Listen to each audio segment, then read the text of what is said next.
Welcome everyone to another episode of Pop Rant Radio, the podcast where two pop culture junkies discuss popular and sometimes not so popular culture. My name is Moss, I'm one of your hosts, and with me as always is my good friend and co-host, Eric. How are you today, sir? Good, how are you? I like the delay. It's so that they know that we're recording at two different times. Ah, yes. Because time is a theme of today's episode. Time. Time is a gift given to you, given to give you the time you need to have the time of your life. No one. I love Finding Nemo. No, it's fine. The Phantom Tollbooth. So there's a great book that you're probably familiar with called The Phantom Tollbooth. It's really, really good. Who are you talking to? You and this is whoever's listening to this. Have you ever read it? I have not. It's really good. I've read 3 books. It's Harry Potter and the Prisoner of Azkaban. Yep. Lord of the Rings, The Two Towers. Yep, and Cat in the Hat. Shoot. I was gonna say, what's that book that made the dude kill John Lennon? Catcher in the Rye. Catcher in the Rye. And also, what's the one where Atticus Finch is actually a racist? Calling the Watchman or something like that. Yeah, that. Call the Watchman. You've read those books. I read the first chapter of Go Call the Watchman. So the Phantom. I thought it was the Watchman. It turns out it wasn't. Who watches the Watchmen? Right, that's what I thought. Like when they were like Atticus, I was like, "Oh, sweet! Is Atticus Finch gonna team up with Rorschach? And That'd be awesome. They're gonna take down the racist card system." This has just become our fan fiction. Yeah, I'm gonna write it now. So, Phantom Tollbooth was this really great novel. It's very reminiscent of like Alice in Wonderland, where it's this little boy and he goes to this strange world and he learns a lesson, and it's fun. Is it written by C.S. Lewis? It is not. It is written by insert name Norton Jester. I'll do that later. J.R.R. Tolkien. And have you seen this is, God, we're way off topic. Have you seen the epic rap battles of history, J.R.R. Tolkien versus George R.R. Martin? Yes. It's so awesome. It is really good. So they made a movie based on Phantom Tollbooth. It was animated, and it came out in like the, I don't know, like early 70s, late 70s, somewhere in there. Wonderful time period where we had awkward animation. I watched the shit out of it when I was a kid. We had it on VHS. Is it better or worse than The Wizards? Oh, you're talking, so Wizard. Right.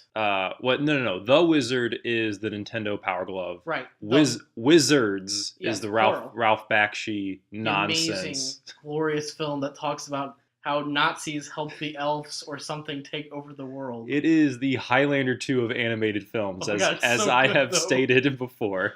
There will come a time on the planet Earth when science and technology will be long forgotten, when humanity will rise from the ashes of nuclear holocaust, when wizards will rule the world. 20th Century Fox presents Wizards, a futuristic fantasy epic born in the mind of Ralph Bakshi, the master of animated magic.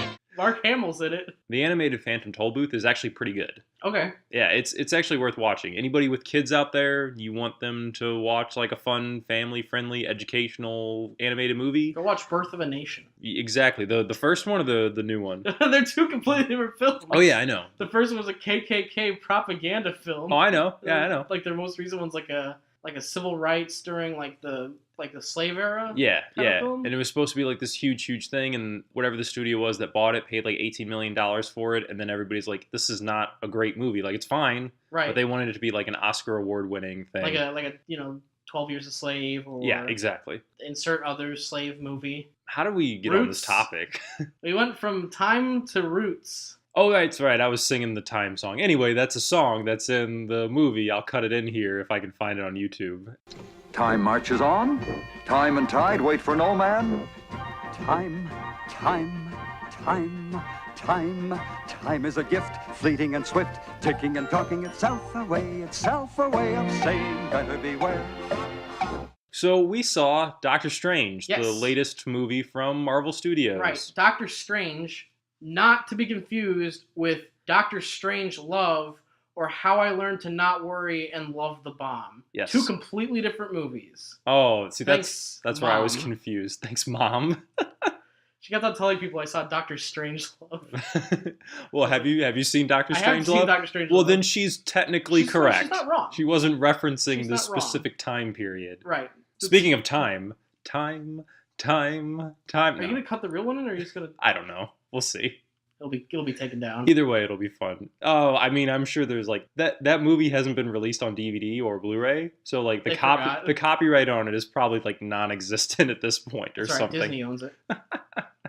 They own everything. Yep. Much like they own Marvel Studios. And Doctor Strange. Which is the topic for today. Yeah, so we saw Doctor Strange. And if you're not familiar, I'm sure you are if you're listening to this podcast, but Doctor Strange is a character in the Marvel Universe. For a long time, he was kind of like a C-list character, and as Marvel has been doing, they've been taking their C-list characters, giving them their own movies, and creating new franchises. Yay! He's kind of jumped up recently, though. I don't know if I'd say he's C-list anymore. I would say he's probably one of the more recognizable Marvel heroes of the last 10 years or so. Sure. Like when he joined and this is a real group, I'm not making this up, the Marvel group, the Illuminati, and like the new Defenders and the new Avengers, like he's been doing pretty good for himself. Yeah, and he's got himself a brand new movie, and everybody's going to see it. It's going to make a gajillion bazillion dollars. It's been in production for it's been like production hell for like 13 years or something like that. Yeah, and even recently, like the Joaquin Phoenix was in talks to play Doctor Strange. I remember that, yeah. And then they finally settled on Benedict Cumberbatch, old Benny C. From Sherlock to a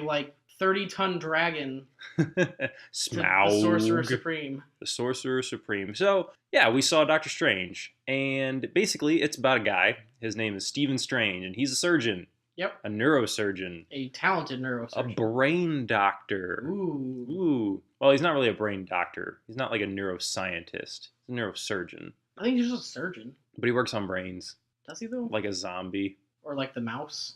Yes. No, they're No, they're mice. No, they're mice. Laboratory mice. I remember that. Yeah. That's how the theme song goes. Yep. And he gets into a car accident and his hands get all busted up. So now he can't perform surgery anymore. Funny enough, car accidents are not funny. Let's start with that.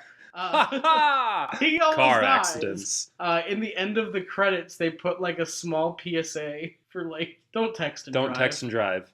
Please drive safe when you leave the theater. You're not going to get magical powers when you text and drive. Right. Text and drive, crash your car, contact Tilda Swinton. It'll all be okay. So he goes seeking help. He kind of goes around and tries to get some medical procedures done, some surgeries, but no one is going to take the chance to perform these risky and experimental surgeries. Right. So he goes to the Far East to seek alternative healing methods. And during the course of the film, he comes across this ancient order of monk, magician, guru, wizard people.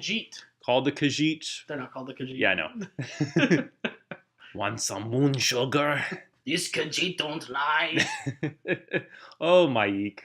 We love you. And so, yeah, he becomes Doctor Strange. Well, I guess he was Doctor Strange, but he becomes the character we know as Doctor Strange.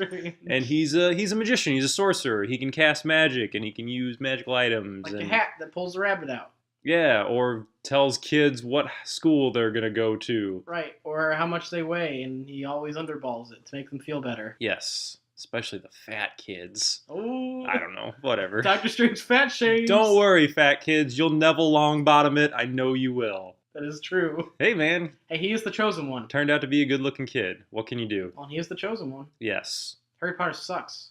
You heard it here, folks. It's on this podcast now. We can't hide it. Nope, can't edit it out because that's not a thing. This podcast is anti-Harry Potter.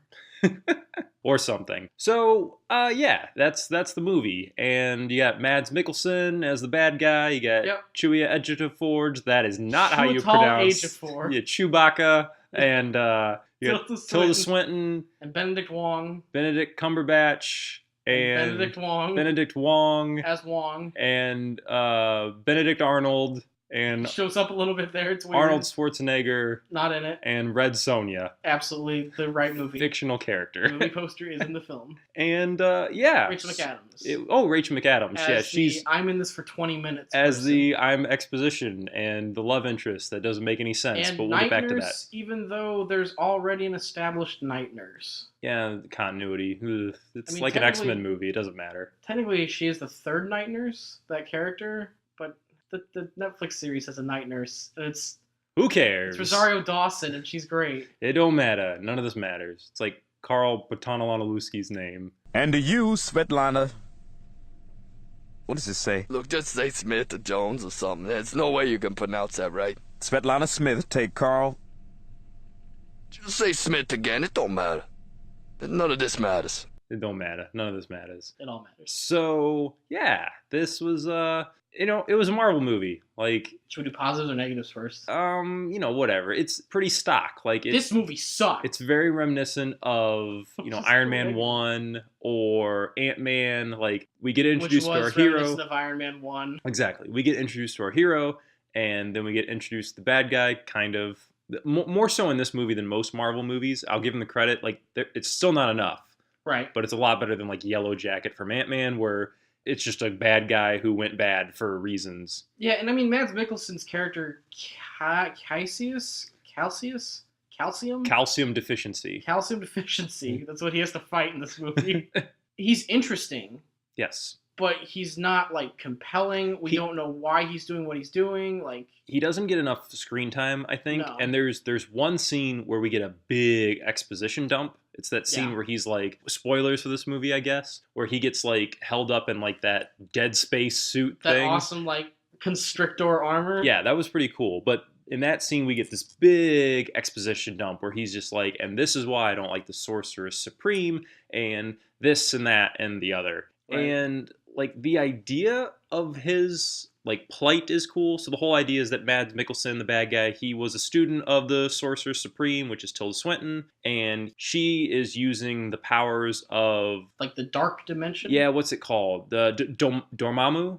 Dormammu. Right, well, he's in the dark dimension. Okay, so Dormammu is in the dark dimension, and there's evil powers. There's black magic, so to speak. Right. There's the dark side of the Force in the dimension that Dormammu is in, and he discovers that the Sorcerer Supreme, Tilda Swinton, has been like utilizing that power to live forever. Right. So he's like, well, I'm going to utilize the power to live forever, and I'm going to put Tilda Swinton in her place because that will make things better. It's kind of vague. Yeah, and he's got the whole, like, immortality complex where he convinces himself, as well as tries to convince Strange, that Dormammu will grant us immortality if Right. he has full control of Earth. So let's do that. Yeah, and let's not the power of Dormammu be limited to only one person, the Right. Sorcerer Supreme. Like, that idea is kind of cool. Like, there's the master character in the Sorcerer Supreme, and then there's the student in Mads Mikkelsen, and he gets disillusioned with how everything's happening. That's potential to be really interesting because you have a villain who's not necessarily wrong. Right. Like, they're not evil, they just have a different point of view than our heroes. And they kind of introduce that concept, but then it's kind of swept under the rug. Like, Right. they don't develop it really. No, and I think the biggest problem for me with this movie was I think it's horribly paced. I agree. This movie feels like it's breakneck the whole time. There's several moments where, like, something will happen, there'll be like 2 seconds where someone will talk about something, and then something else will be happening. Yeah, I feel like this movie would have benefited a lot of breathing room. Yes. Like, I feel like the second act is really short. Right. Like, we have a really long first act, we have a very short second act, and then we have a really long finale. Like, the finale, I feel, is kind of like 2 action sequences. Like, they're spaced fairly apart, and we get a little bit of development in between with Strange and the Sorcerer Supreme when she, again, spoilers, dies. Right. But yeah, I agree. It's really strangely paced. I mean, the biggest thing that stands out to me is there's a moment when Strange goes to protect the Sanctum Sanctorum in New York City, and through, like, sheer luck on top of kind of a comedic bit with the Cloak of Levitation, he's able to stop Mads Mikkelsen for the time being. Yes. And, like, then Chiwetel Ejiofor shows up, and he's like, what happened? And Strange is like, oh, well, this happened, blah, blah, blah. And, like, immediately Chiwetel's like, oh, well, they're coming back. They're here again. And it was like, whoa, what? What happened? Like, there's no talking about what's happening. It's just, fight 1 is done. You have a 5-minute break until fight 2 starts. Yeah, and that was the other thing about Ejiofor's character is, at first he was on board with the Sorcerer Supreme. Like, he was like, I was like you when I first got here. Like, I didn't believe in her power, but I learned to trust her and be loyal to her and, not question her, that sort of thing. And then it's flipped on its head where he's like, oh, she was using the dark power. Like, I hate her. I'm totally turning my back. And again, that is an interesting idea. That's an interesting concept. But we go from 0 to 60 on his arc, on his change of heart on that. And it doesn't, and I say this all the time, but it just doesn't feel earned. Like, the story doesn't lead us down the path that would let us feel the emotional turn that Ejiofor's character goes through. And that's a real failing point. Like, I think it would have been really easy just with maybe like 1 or 2 extra scenes or like short lines of dialogue. Have him with Mads Mikkelsen. Yeah, yeah. Like that one-on-one scene he gets with Doctor Strange. Like, have him have one with Chiwetel. So, and I've talked about this before too, like in our episode about the Marvel movies and like Captain America. The scene I imagine with Captain America and Red Skull that was reminiscent of the scene with Daniel Craig and Mads Mikkelsen in Casino Royale, where it's like, hey, you have this power and I have this power. We don't need anybody else. Like, we could do all these great things. And you could have had something similar with Mads Mikkelsen in this movie and Ejiofor's character, where they're in a battle or they're in the same room or something, where Mads Mikkelsen is explaining like, yes, like your master betrayed you. This is what she's actually been doing. And it would have kind of had more emotional impact if he was finding all this out straight from Mads Mikkelsen rather than it being relayed to him by Strange, who's a new person to this whole world. Yeah, that was the other thing too, is Tilda Swinton was like, all right, Strange, you're the new Sorcerer Supreme of this sanctum, or you're the new guardian of this sanctum. Because he protected it single-handedly, but it's still like... Yeah, but it was like, going back to what you said, the pacing is just kind of off, and it doesn't feel like it feels like he's been in the order officially for like 10 minutes. Right. And they're like, okay, you get control of this sanctum. There's no clear passage of time. Right. And before everyone jumps down our throats, like, I understand, I know Strange's comics, I know that the way that Chiwetel's character ends is how Baron Mordo is in the comics. Yeah. But again, the biggest thing that I always stress to people is you can't do that. Like, you can't say, oh, well, that's how it is in the comics if you're making a film adaptation. The film adaptation has to be as a solid single unit, has to tell a solid story. Right.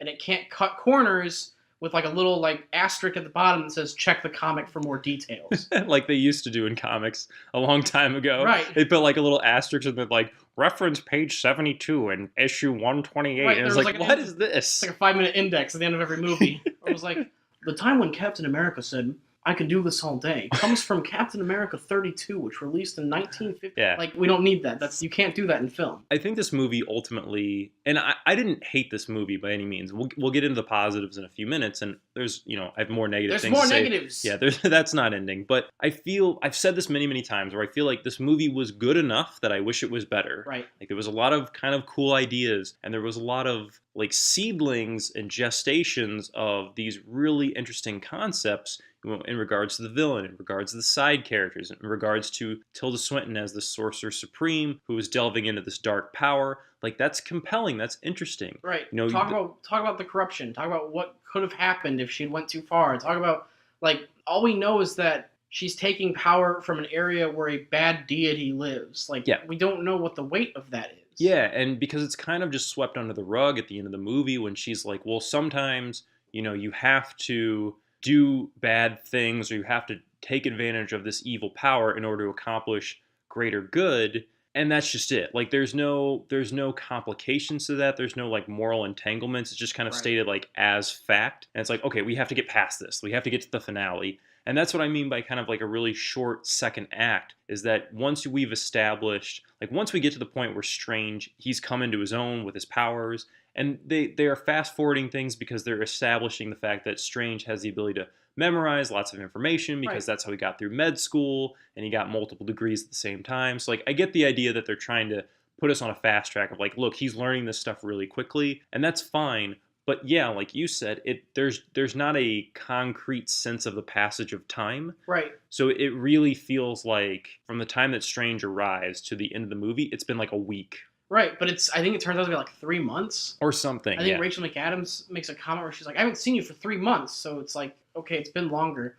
And the more we think about it, I almost feel like, again, I know we say this every time that we say that a movie's missing something, I feel like that scene might have been cut. Because in the big confrontation between Strange and Baron Mordo and Calcium, like, him and his cronies, like, cut the two of them off. And I was half expecting, because Calcium's going out of Baron Mordo, I half expected that scene to happen right there. Mm-hmm. Just like a scene where he maybe disarms him, or he knocks him down, he's like, got him, like, at the throat or something, and, like, it's the whole, join me, blah, blah, blah, let me tell you something, cut. Then you plant that seed, and you have the deception and stuff like that. With it being so fast and so, I don't know, breakneck, I guess, it doesn't work. Yeah, it was rough. And again, like I said, there was a lot of things that I liked about this movie. I think the special effects are particularly good. I think that this movie, the special effects in this movie owe a little bit to Inception because you have Right. the buildings, folding over on top of themselves and shifting around. This movie is like if you took like Marvel in one hand and a kaleidoscope in the other hand and you smashed them together. Right. Like the visuals are pretty crazy. And I don't know if this was the theater that I was in specifically or if this is the movie, but I felt like the movie was really dark. Like it was really dim. And I know that I didn't see it in 3D. I saw it in 2D, and I know the movie is available in 3D. But I felt like, specifically at the very beginning of the movie, and in one fight scene between Benedict Cumberbatch and Mads Mikkelsen, I just felt like the film was like really dim and really dark. Whereas when they were outside in the cities and like everything was moving around, the colors were a little more vibrant, and I thought that was more visually interesting. Like for example, when Strange makes like the magic whip chain thing, and he's like fighting Mads Mikkelsen, that magic whip thing is so bright in comparison to the rest of the background that it was really hard to kind of tell. There was a lot of quick cuts, like a lot of like Bourne editing of like fast cuts and fights, and you couldn't really kind of tell what was going on. Which is something I kind of hope that Marvel fixes future. I mean, like, take a note from Fury Road. Like, everyone loved Fury Road and praised it. And Fury Road's combat is very quick, but it's not shaky. It's steady, and it focuses, and we get to see more, more choreography instead of like more quick cuts and cheats here and there, which is what we get from most Marvel films. This movie for me evoked a little bit of that Matrix vibe, where it's it's characters and they're fighting and the physics are kind of going crazy and they're running up walls and on ceilings. Obviously, the Matrix, the choreography in those movies is fantastic, right? And it's a lot of long takes and it's a lot of wide shots and a lot of the filmmakers showing you, hey, these are really the actors doing these stunts and like participating in this choreography until you get Rubber Neo and I'm not saying the Rubber Agent Smiths and stuff. Right, yeah, for sure. There's tons of CGI crap in those movies, but in the fight scenes specifically where it's actual actors, like specifically in the first movie, but a little bit in the second and third, like it's those actors performing all those stunts. Like there's actual choreography there for those fights. And when the camera is pulled back and it's a long take, you can tell what's going on. This movie kind of reminded me of that, but in a negative context because it was doing all those quick cuts. Right. And those fights where you get to see everything, you feel the weight behind everything, which makes you then more invested in the fight. You feel like someone could lose, and if they lose, something bad could happen. And in this film, like so many other Marvel films, I don't feel like there's any stakes in any fight at all. I know they're not going to get injured because it's a Marvel film and because they have to keep it for kids, and Strange can't take a beating from Mads Mikkelsen. That won't happen. Like that, you can't. If they focused more on giving us these more weighted fights, I feel like we'd get more invested into things. Yeah, and I think I felt invested in the fight between Cumberbatch and Mikkelsen in I guess it was the New York Sanctum, like the one-on-one. Like I was kind of into that because Benedict Cumberbatch in this movie, he does get roughed up. Like his face gets cut and like he bleeds and that sort of thing. And I kind of like that a little bit. But yeah, in general, again, the movies are made for kids. I get it. Yeah, it has to be friendly enough for these kids to see. But it doesn't. It's hard to feel the stakes of what's going on. And I think that's amplified a little bit by the fact that, again, you have the kaleidoscope effect where there's lots of crazy special effects and there's lots of insane things going on. Again, it's difficult. Like, it's difficult to pull these things off. But yeah, I do feel like a lot of the Marvel movies, this is a point I've made about Guardians of the Galaxy in conversations about movies before. Like, look at, Star Wars, A New Hope, or Empire, or even Return of the Jedi. And then look at Guardians of the Galaxy. And to me, it just feels like there is never a point in Guardians of the Galaxy where I feel like the characters are in any danger. Like it feels like a cartoon. Two of like the biggest moments in that movie where one of them is like Gamora's in danger and he takes off his helmet. Like that didn't faze me. Or like when Groot, spoiler alert, dies in the end. Like I knew it wasn't going to happen. Like, don't get me wrong, Guardians is fantastic. Like, I really like that movie. I really like what James Gunn was able to do with a super weird property. But Guardians just played it super safe. Yeah. They should have taken it super weird, which hiring James Gunn, I was kind of thinking it was going to be more weird than what we got. Because James Gunn's been known for doing stuff like Super and Slither and all like the trauma films and stuff like that. So he's not afraid of like going to weird, screwed up places. And I know that Marvel can't let him show half the stuff out of Super or Slither. Right. He's got to stay inside the box. Right. But at the same time, like, let him go. Like, he's not going to screw up like Zack Snyder did, but, let him do it. Let him take kind of a full reign and see what happens. Right. I mean, again, I understand, like, it's their huge property. Like, he has to stay within limits. He has to stay inside the box. And that's fine. You can stay inside a box, like, if you have to commit to a specific vision for the franchise. But, like you were just saying, the movie feels very safe. And ultimately, that's what Doctor Strange feels like. It feels like a very safe movie. Like, it was kind of the same problem that I had with Force Awakens, where it's not a bad movie, but there's no risks. Right. Like, everything is just played very safe, very beeline towards the already predetermined conclusion. Again, we have our hero, we have a villain. There's a couple of interesting things that we're going to get into here in a minute that's unique to this movie that I really liked. But overall, this is the exact same movie as Ant-Man. This is the exact same movie as Iron Man. Like, there's no difference. It's a guy who doesn't want to be a hero. I mean, and even oddly enough, I think it's more Ant-Man than it is Iron Man, because Ant-Man was kind of like a triangle, where Ant-Man was a teacher and student don't agree, so the teacher gets a new student, and the new student has to fight the old one. That's what Doctor Strange is. Teacher teaches Mads Mikkelsen, he goes, rogue. Teacher has to get Benedict Cumberbatch to go back and get him. Like, it's the same exact like main plot type. And again, I've said this before too, like, the source material isn't Shakespeare. Like, these are comic books. They don't have to be grandiose and, political and crazy, dramatic movies, but some drama is required. Like, some stakes have to be there. And I feel like this movie definitely has stakes, especially towards the end. Like, the end, I think, was handled particularly well in comparison to most Marvel movies. So at the end of the movie, Doctor Strange gets a hold of this pendant. It's the Eye of Agamotto. There you go. And it has the ability to essentially reverse time. Because it has the Time Infinity Stone in it. Right, which they specifically point that out. They are really trying to be like, oh shit, where we put the last two? So we still have one missing. It's either the Soul or the Life Stone. No idea. I'm not paying attention to these movies enough for that. One of them's in Vision's forehead, and the other one's missing. It's up Vision's ass. He needed both of them. Right.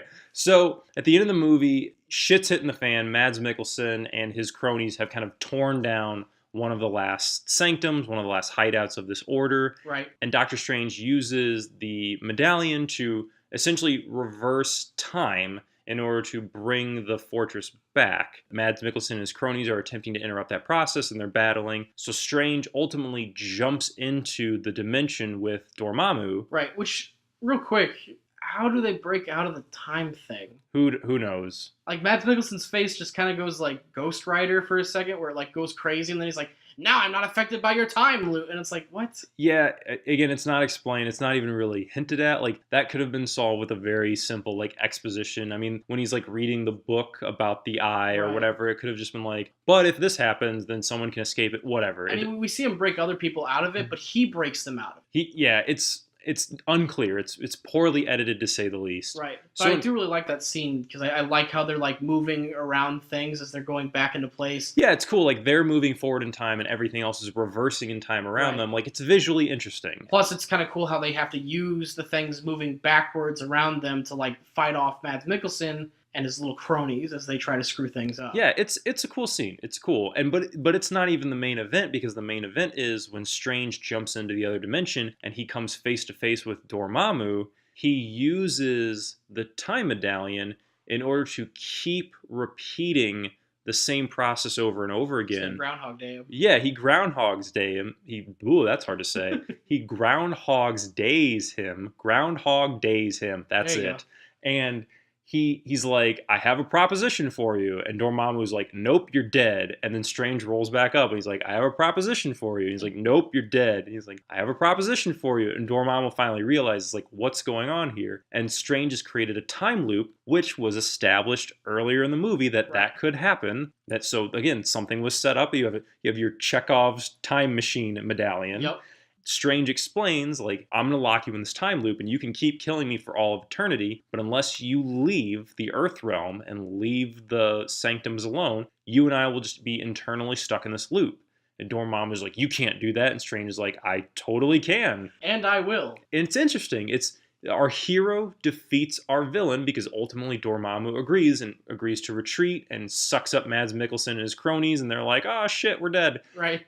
But it's verbatim. Yeah, it's I saw the subtitles. Right. Oh shit, we're dead. Oh shit, we're dead.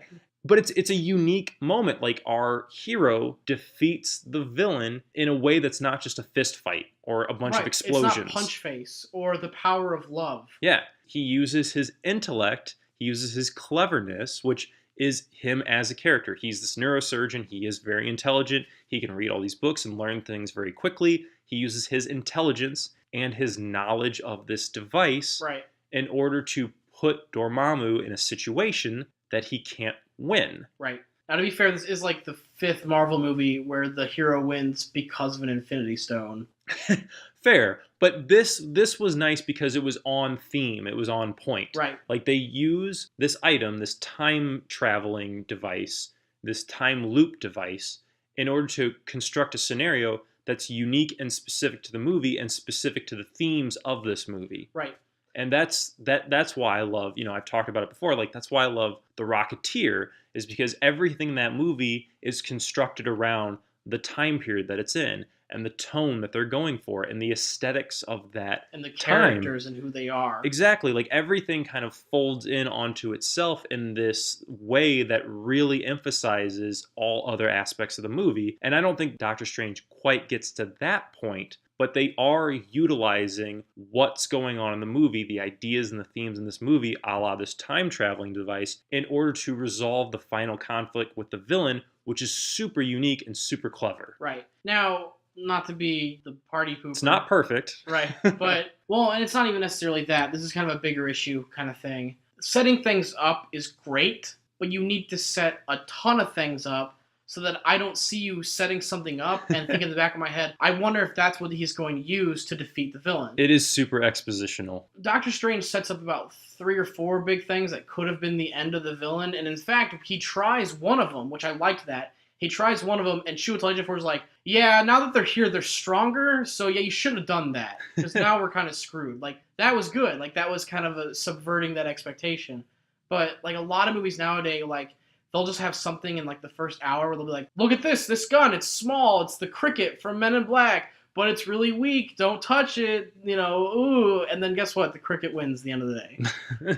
Like, you know what I mean? Like, if you're going to set up something that's going to pay off, you need to set up several things so that I don't know that the payoff is going to be the ultimate end of the opposition. Yeah, that, or you don't have to necessarily set up multiple things. You just can't be like, hey, this is exposition, this is important, pay attention to this. Okay, now forget about it until the end of the movie. Like, write your screenplay, write your movie in a way that subtlety is key, man. Like, you're an artist. Yep. Subtlety is very, very important. I mean, like, take Guardians, for example. Like, Guardians, they're like, as much as I do love the movie, the ending does... The power of love saves us. Right, but it's even like, it's set up that it's like, hey, don't grab the Power Stone because it'll kill you. And what do they do to win? They grab the Power Stone. Sure. You gotta set it up better. You gotta set up several different things that you're gonna use to try to kill Ronan. I mean, you have your Cross the Streams and Ghostbusters, but that's probably actually like one of the weakest aspects of that movie, where it's like, don't cross the streams, don't cross the streams. Okay, let's cross the streams because of reasons. Yeah, it's a last-ditch effort. Like, Ghostbusters, like, it gets a pass because the rest of the movie's amazing, but it is. It's kind of like that's a great example of, like, the whole time in the movie they're saying don't do this, so what finishes the villain? Do that. Again, overall, I didn't hate this movie. Like, I thought it was all right. There was parts I really liked. Like, the cape was awesome. Yes. The Cape of Levitation is my favorite character in the movie. Like, it's sentient. It's amazing. Like, the best scene is when he's fighting Mads Mikkelsen, and he's, like, going for, like, a battle axe, and the cape keeps on, like, tugging him back. Yeah. And, like, towards the wall, and, like, Strange is like, what? No. I need to get the battle axe. And, like, eventually the cape wins. Yeah. And he grabs, like you said, the Dead Space armor that just completely incapacitates. Yeah, that was really cool. I'm kind of disappointed that we didn't get a little more of the cloak, like, later on in the movie. Like, that stretch where he first gets it, the cloak has a lot of personality. Like, it wraps around the one guy and, like, slams his head into the ground, and it helps him fight Mads Mikkelsen. And then there's that one really brief scene where it goes up against his face. It's when he like pops the collar. Yeah, that was kind of funny. But then that's it. Like the cape doesn't really have a lot of personality beyond that. Yeah, it does kind of like it's like a second act and then done. Yeah, it felt like they kind of dropped the ball. Like I would have liked one or two other gags. Speaking of gags, this is the other problem I have with Marvel movies, especially nowadays. Every line of dialogue is either a quip or exposition. Yeah. Everything has to be a joke. I would say 80% of the jokes in this movie didn't work for me. Like they just didn't land. Yeah, I mean there were several that were pretty decent, and like you can kind of chalk that up more so to Benedict Cumberbatch's like delivery of stuff. But like the joke where it's like it's the single name joke that we've heard for 20 years now. Yeah. And it goes. The funny thing is like whenever someone makes that single name joke, they're like, oh, like Cher or Seal, like that's the end of the joke. But for some reason, Marvel thought, well, our version's so good, we're going to put 7 names instead of just the 2. Yeah, It Cumberbatch. goes on way too long. Cumberbatch calls Wong. He's like, "Oh, Beyonce, oh Cher, oh Madonna," and it's just like, it's a really painful joke. And then it comes back and Wong's listening to Beyonce, and it's like, we get it. Yeah, see, that would have been funnier had it not been so strained earlier. Right. Like it was a joke that should have been 5 seconds, and it was It went on for about 20 a minute seconds. or Yeah, two. yeah, it was just painful. Like it stopped being funny. I just felt like there was a lot of things like that in the movie where there was these lines that were clearly designed as quips, clearly designed to make the audience laugh. And at a certain point, I was just like, man, I've seen all the Iron Man movies. Like I've seen this before. Right. Like, I get it. Like give me something slightly different, because they've basically made Doctor Strange Tony Stark. Yeah, a lot of people have been saying They've that. made him the same exact character, and it's okay to kind of pull, but the whole idea behind the strength of like the Avengers is you have this cast of characters who are all super unique. Right. And maybe they want Cumberbatch to take the place of Robert Downey Jr. should he exit the franchise. But you got to give me a little something different. And they're just the exact same character. Yeah, so we're now at like 2 extremes. We either have an incredibly overly joke-present movie, or we have Batman v Superman, where the only joke in that movie is the really, really uncomfortable joke from Mama Kent, where he's like, I'm one of your son's friends. She's like, I kind of guessed it. The cape. There's like 30 dead people back there. This is not the time to joke. I'm actually okay with that joke simply because it is the single moment of levity in that entire Right, film. There's like 20 dead people behind her. That doesn't excuse the rest of the movie. She It's just almost that part dies. was I at least smiled once during that movie. Yeah, that I kind of chalked that up to Diane Keaton though. That's not Diane Diane Keaton. Lane. Definitely not Diane Keaton Michael or Michael Keaton. Michael Keaton. It's definitely Michael Keaton. Yeah, for sure. Another thing, though, that's a positive about this movie, the music is written by Michael Giacchino. I don't know if I'm pronouncing that correctly, but I love this guy. Like, he does a very, very good job of incorporating different music styles with his stuff. And I thought his approach to this, although not super, super memorable like, Star Wars or anything, I did find myself hearing the music at times being like, I like this. Like, this is very fitting, especially with the stuff in, like, Nepal. I started hearing Michael Giacchino because he scored The Incredibles, and The Incredibles has a freaking amazing soundtrack. If you haven't heard it, go find it. It's just jazz. Like, it's wonderful. This movie, I think he does a good job, and I think if they get him to stay, because apparently he's also doing Spider-Man, if they get this guy to stay, and if they give him a little bit more center stage, like, maybe we can start getting better soundtracks. So I will have to take your word for it, because this movie, like all Marvel movies, is completely unmemorable in the music department. I'm not saying that it's like The Emperor's March. I'm just saying there was about 2 moments in the entire movie where I was like, So I like this. Again, the issue here is that Marvel likes to play things very safe, so things aren't memorable. Right. This movie, again, I kind of liked it, but it's not perfect and has a lot of problems. And the most memorable thing about this movie is the end, the climax, where he defeats Dormammu with the time medallion. Right. Because it's unique, because it was something different, because it's something we haven't seen in a Marvel movie yet. And the rest of the movie is so blasé and kind of boring because we've seen this movie 10 times already. Yeah. I feel like the music, although I do agree that this soundtrack has a little bit more identity to it than most of the Marvel movies, Right. at the end of the day, I couldn't think of 3 notes in a row. Oh, from I any can't point sing of music in this movie. I could sing like the majority of the Incredibles soundtrack, but I don't think I could do this one. We've probably mentioned this on the podcast before, but there's a fantastic video, as all videos on this channel, Every Frame a Painting. If you haven't seen this channel on YouTube, go to it right now and watch everything, because this guy, Tony Zhao, just makes these amazing videos on his channel, and it's always about movies or television shows or music or just film. Directors, and, performers. It's all usually editing. Like, he is an editor and he loves editing, and it's usually centered around that kind of thing. He has this great video on the music of Marvel movies. The thing that becomes painstakingly obvious very quickly is that they're asking people on the streets to recite music from different movies. So right, it's like James Bond, Star Wars, Harry Potter. Right. And then they're like, okay, can you sing any tune from a Marvel movie? Any Marvel movie. And nobody can. I can, but I'm a music major, so of course I can. And nobody can. Nobody can come up with anything. The best thing they get is somebody sings the Spider-Man song from the 67 Spider-Man cartoon. It's even owned by Marvel again. So... And that is a microcosm of the Marvel films, in my opinion, is that everything is played so safe, everything is so by the numbers, that very few things are memorable. And the things that really stand out are the performances of some of the actors, because they've come to embody those characters, and unique moments, like using the eye to defeat Dormammu in a unique way that we haven't seen in another movie. All of the things that are really memorable about these Marvel films are the performances of Robert Downey Jr. or Chris Evans or Chris Hemsworth, or Chris Pratt.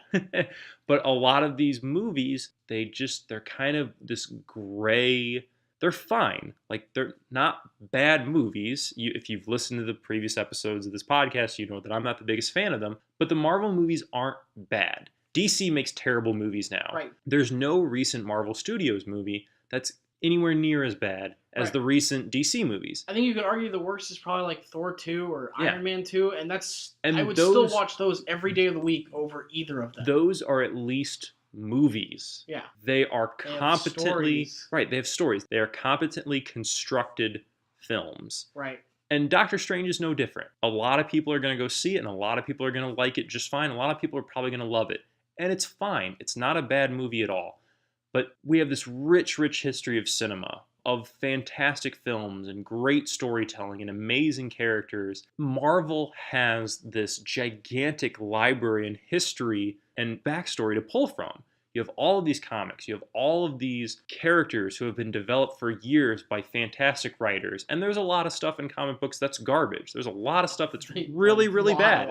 There's a lot of bad stuff about comics, but there's a lot of great stuff. And if you get talented people to adapt that, if you get talented people who understand what's important about these characters and about these stories, you can make truly great movies. It's possible to do that, but Marvel is just content with making the same movie over and over and over again, and they're playing it safe. Right, and I guess you could kind of chalk that up to Kevin Feige potentially being, it might be his fault, because they can't be stupid. They do see what's happening with DC, and they do see like how arguably the same business is doing so poorly. And I mean, if you were intelligent, you would know that it's doing so poorly because you hire horrible directors and just god-awful writers, and that sets you apart. But at the same time, like, his answer to it is to, well, let's not be too crazy because we want to retain this lead we have over them.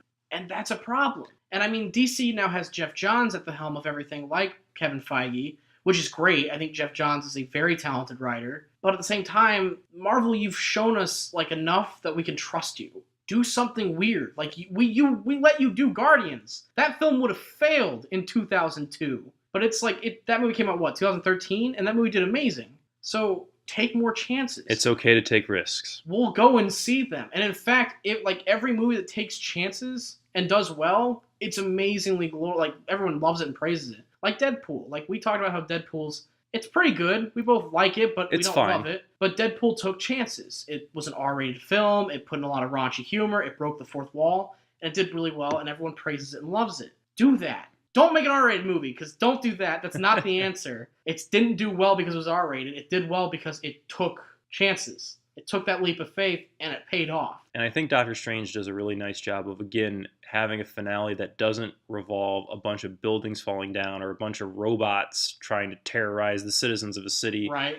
They changed a couple things, and hopefully that kind of gets them on track of, look, we can take more risks. And I'm not naive. Like, I understand that they have to play things somewhat within the box and somewhat safe. They have shareholders, and they have to make money back for these films that cost millions and millions and millions of dollars to make. I get that. You can take chances. Like, you can make truly great films and people are still going to see them. Like, going back to our conversation about Captain America from a few weeks ago, how amazing would it have been if Captain America had finished that movie, finished his fight with Red Skull with the line, "I don't like bullies." Right. Like, that writes itself. You have set up this fantastic line, and This fantastic ideal. and you can connect the arc that is the embodiment of that character. Again, if you take the concept of your character and the concept of your universe, and you allow those things to inform your storytelling and inform your decisions that you make along the way, you can make something truly compelling and truly interesting. Going back to an example we used from the very first episode of this podcast, Memento. Memento is a film about a guy who can't make new memories. He has no short-term memory. He instantly forgets things, and he can only remember things that happened before this accident. And we, the audience, experience the story in these short little fragments, much in the same way that Leonard, the main character, does. And that's a great fucking movie. Yep. Because you've taken the concept of your character and the theme of your story, and you've melded them together to tell the story in such a way that the audience connects to the theme of the story and of the character. They are a participant in the story that you are telling, and it's awesome. And it does really well. Yeah, and you've shown here in this moment that when Doctor Strange uses the device to control time in order to defeat this cosmic enemy, you've shown that you have an understanding of this concept, that you can utilize the themes that are directly related to the story that you're telling and infuse them into the script and into the screenplay to make that story even more compelling, to make your characters more interesting. But you have to make your characters more three-dimensional in order to accomplish that. Like, all of your characters, not just the heroes. Right, because basically everybody in this movie, besides Benedict Cumberbatch, is an archetype. Yeah. Again, we were talking about that scene with Mads Mikkelsen where he does that exposition dump. We get a little bit of his backstory, and he's an interesting character that we just don't get to spend enough time with. Right. Like, he has this really interesting idea. Like, if I asked you to define his personality, what would you say? Yeah, he's a student, and he is fallen from grace. Like, he sees that the Sorcerer Supreme, Tilda Swinton's character, is using this evil power, and he wants to tap into it himself. Yeah, and he wants to disarm the idea that only she can use it, or that this power is evil. And that's a really compelling idea. Right, but could you describe his character in one word? Like, spunky, funny, angry, aggressive. Like, you can't, because we get so little time with him. Right. And I would argue that unlike someone like Yellow Jacket in Ant-Man, who we don't get any time with other than to establish, like, he's an angry guy. Right. We get enough time with Mads Mikkelsen that I'm more interested in who he is and want to know more about him, but we're not given that. Right, which is weird because these are clearly, I don't want to say rip-offs, but ripped off from Jeff Bridges' character in Iron Man, Warmonger, and I feel like we get plenty of time with him. I feel like he's deceptive through the whole movie, but he's supportive at times, and when he backstabs Tony, like, it actually hurts. Like, you don't see it coming sometimes. Again, you have characters from comic books, and people are interested in villains. A lot of people's favorite characters are villains. And again, look at Loki and Joker. Yeah, well, so this is kind of cheating, but probably the greatest comic book character portrayal of all time is Heath Ledger's Joker. Oh, oops, that's awkward. Nice. Is Heath Ledger's Joker, or even to a lesser extent, Jack Nicholson's Joker. Right. And those are actors that get very high billing in those movies, but we as the audience get to spend a lot of time with those characters, and they're iconic. Yeah. They're super memorable. I mean, no one quotes Batman from those movies. Right. And like, to your example, like Loki. We're super interested in Loki because we get to see what drives him. Right. We get to understand We what know his his origin. goals are. Yeah, what his We know origin why is. he's spiteful, why he Yeah. disagrees with Thor, why he wants the throne, like all these great things. We know what he wants. And that's compelling. And that's the essence of drama. That's what makes things so interesting when we have a hero and we have a villain and we understand where both of them are coming from. Right. And if you want to make it really interesting, make it so that one of them is not necessarily right and one of them is not necessarily wrong. Right. Make the line more gray. Like, this is the essence of storytelling, of dramatic storytelling. When we have these villains that are just super one-dimensional, or in this case, two-dimensional with Mads Mikkelsen. Again, we get a little bit more of him. Or but multi-dimensional. we get this taste of what his character is about, and then it's immediately ripped away and we get nothing else. Right. He doesn't have like any more lines after that. It's a real dropping of the ball. It's just like Captain America, where we get a little bit of Red Skull and he's played by Hugo Weaving, and it's interesting. And then as soon as he takes the mask off, he becomes a cartoon character. He becomes Skeletor. And he's instantly, all of the interest, all of the intrigue of that character is immediately removed. He's 1980s Masters of the Universe because Skeletor. he's just like, I'm going to get Captain America and I want to kill him and I want to do bad things. And you lose that idea that's hinted at in that part of the film where he is like, you have the serum in you. You and I are different from everybody else. Right. That's interesting. Latch onto that. And then it's just immediately lost. Well, I mean, think back to like, one of the most hated comic book movies of all time, Batman v Superman. Batman and Robin. In Batman and Robin, there are 3 Batman villains, and none of them are accurately portrayed, and none of them are accurately like given backstories, and they all suck. Right. And they're all forgettable. I would say that I wouldn't say go so far as to say they're forgettable. I would actually say, like, I hate that movie, obviously, and it's terrible, but at least those actors are giving performances and are given enough time on screen to evoke a response from the audience. Right, but like, and I guess you could argue that Freeze is set up fine. Yeah. But like Poison Ivy's not set up that much. Oh, at I all. wouldn't And say that. Bane is just there. Bane's terrible, but I wouldn't say that Freeze or Poison Ivy are set up fine. But I'm saying they are at least set up. They are given enough time on screen so that we as the audience can have an emotional reaction to them, even if that reaction is, this is silly and this is stupid. Right. Like, think of 1966 Batman. You have, like, Cesar Romero as the Joker, and you have Burgess Meredith. You have Burgess Meredith, and you have Frank Gorshin, and like, and they're really silly, and that fits the theme of the show, obviously. Right. But we get enough time with them that, like, we get to have fun with them. We get to understand what they're all about.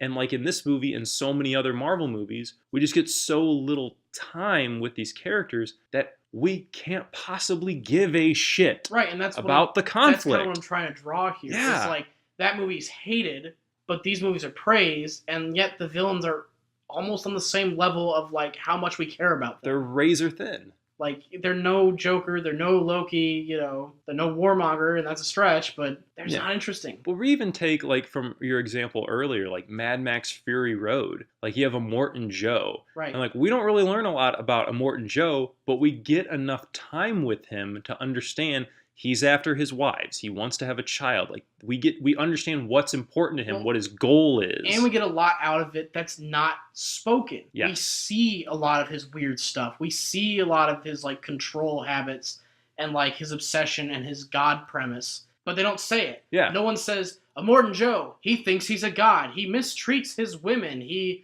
keeps his wives locked up. Isn't he bad, ladies and gentlemen? Like, there's none of that. Right. We get a lot of context from the visual language of filmmaking where, we get to see at the very beginning of the movie, his men, like, putting his armor on, and we can tell, like, he has a breathing apparatus, Right. and they have to put, like, his armor over that to cover up to hide the fact that he's weak in front of his people. We get a lot of context for who this character is just based upon the surrounding details and based upon the visual language of filmmaking, because that film, like so many other great films, knows when to take its time and knows when to let the audience, the viewer, soak up details about this world and about these characters. Whereas, like you said at the very beginning of this podcast, this movie, Doctor Strange, is paced so poorly. It's just all over the place, and we don't get the opportunity to let those details sink in. Right. I mean, the training montage is like a Rocky movie, man. Like, Yeah. he just blazes through his training, and then he's done, and then we're in the middle of this very short second act, or right on to the finale. And again,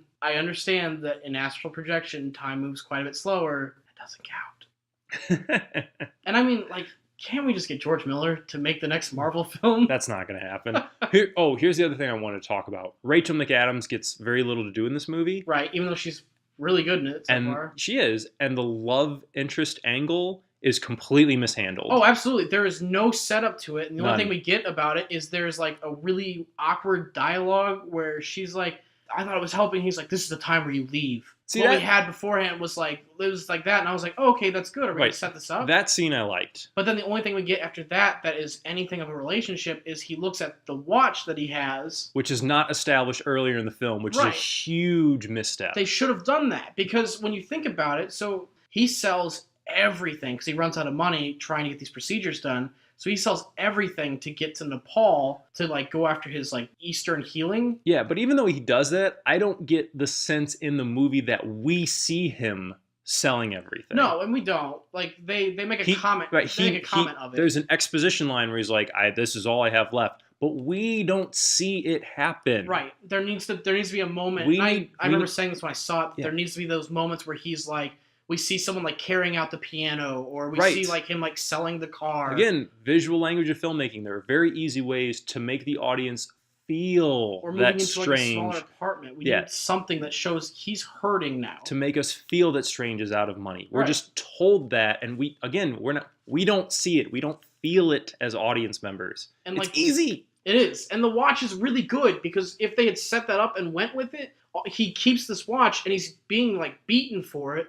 And he could just give it to him because he sold everything else so easily at this point. But he keeps this watch. And why does he keep this watch? Because on the back, there is an engraving from Rachel McAdams' character that says something. It's something cute about time, but it essentially says, I love you. And I always will, or something like that. Right, but it's weird because in the movie earlier, it's never established that they were like in love, so to speak. It sounds like they dated a little bit Right, and or they they slept maybe had a together. fling or something. Yeah, but then she's like taking care of him when he gets injured. That's all rushed over. And then she leaves because they get into a fight, and then he has this watch that she gave him. Like, we needed to establish that watch earlier in the movie. We Right. don't see it until it's broken, and we don't even see it until like they're like, "Give me your watch," and he's like, "No, it's all I have left." We haven't visually seen the watch. I mean, have a scene where, like, after he finds out that he thinks that she's sleeping with the other guy, maybe have him go back and, like, look at the watch and, like, put it further into the thing. Or something. Easy. It's so easy. Like, show it that, like, he's bothered that she's with the guy, and, like, then you see that he puts something that's from her further Right. away from him. That Like- demonstrates that I'm hurt. I don't want to look at this right Exactly, now. that's perfect. So, like, because we do establish the fact that, like, Stephen Strange is this arrogant, intelligent prick. Like, he's very cocky, and he's very confident about what he can do, and he's very good at what he does. But yeah, like you said, like, show that he's hurt by the fact that Rachel McAdams' character isn't with him, isn't paying attention to him. Right, Like, he you can brushes it off like show Tony that to Pepper Potts or something. show that vulnerability, make that watch important before it's broken, because the way that the movie plays is like, oh man, my watch is broken. That you haven't fucking shown us Right. yet. Like, it's God, it's so basic. It's so basic. Like, I think back to like something like Stranger Things. Okay, Jonathan has a camera that he gets for a birthday, and he loves it, and he takes pictures. He wants to be a photographer, and there's a moment where there's like a misunderstanding where something's happened, and these school bullies break his camera, and we as the audience get really sad for him because we know the connection Right. he has to that camera. It's been established that that camera is important to him as a character. Right. We care about him as a character. Therefore, the breaking of the camera is important to us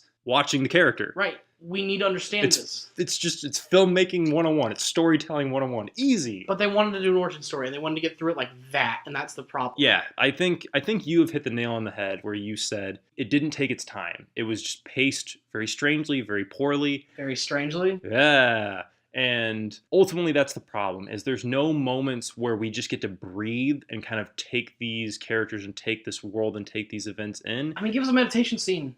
Like, this is Doctor Strange. There is no meditation scene. Because you're dealing with all of these, like, astral plane and projections and meditation. Like, it would be very easy to weave in story exposition and visual exposition to give us information that we didn't have prior. Right. And that's not taken advantage of. Ah, man. Again, so, final thoughts. Right. I didn't hate this movie. No, I did not either. It's all right. Like, it was kind of fun. I had some fun at certain parts. The cape was great. The ending was pretty good. I just wish that I was more invested in what was going on, like I pretty much feel in most Marvel movies. Right. And I would go so far to say I kind of like this movie quite a bit. Yeah. Like, it is, when I saw the casting for it, like, I was sold. I'm a huge fan of Tilda Swinton. I'm a huge fan of Chiwetel Ejiofor. Amazing casting. I said this before we started, that I think this is probably the strongest cast Marvel film, with the exception of the Avengers. Right. But a quote comes to mind whenever I think about something like this, and it's actually from a guy that I don't like. It's from George Lucas. And George Lucas said recently, the film industry is so backwards nowadays that big film companies like Disney and Marvel give a young filmmaker $50 million and they tell him, you need to go make us $800 million. They don't say, here's $50 million, go make what you want to make. Make it however you want. Just make it good, and let's see it. Here is a completely unreasonable expectation. Do it.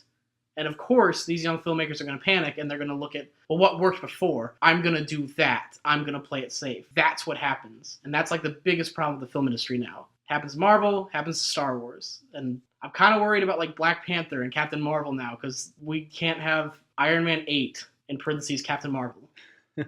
So that was our thoughts on Doctor Strange. Let us know what you think. You can find the show on Twitter and Facebook at POP RANT RADIO. As always, you can find the show on iTunes. If you're listening to us on there, please subscribe, rate, and review. It really helps out the show. Yes, do that. And as always, we'd like to thank Major for the theme songs. Thank you, sir. And other than that, that's the show for this week. Does he have any magical phrases? Excelsior! Alakazam! All right, thanks for listening, everyone. We'll see you next week. Bye, guys.